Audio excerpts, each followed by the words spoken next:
ফজর আর এশার নামাজের কি ফায়দা মানুষ যদি জানতো, গড়ায়া গড়ায়া হলেও মসজিদে গিয়ে ফজর আর এশার নামাজ আদায় করত।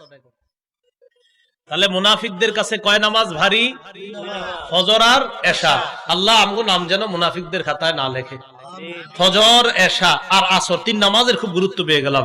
এই নামাজগুলা সহ বাকিগুলা তো এমনি সহজ আমাদের জন্য, আল্লাহ আদায় করার তৌফিক দান করেন।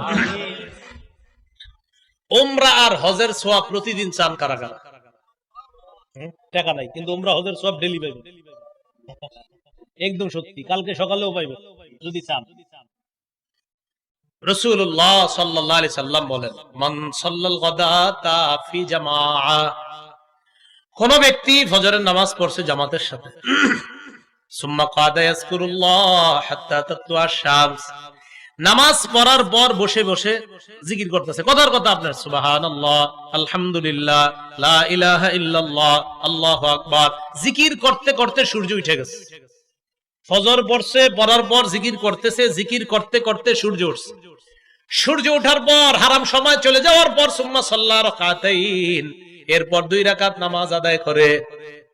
আবার বলছি, ফজর বললেন, সূর্য ওঠা পর্যন্ত আপনার যা মন চায়, কোরআন পড়তে মন চায় পড়েন, জিকির করতে মন চায় করেন, তালিমে বসতে মন চায় বসেন।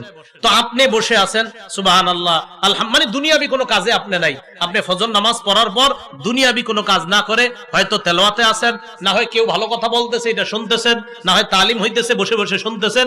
এইগুলা করার পর সূর্য উঠে গেছে।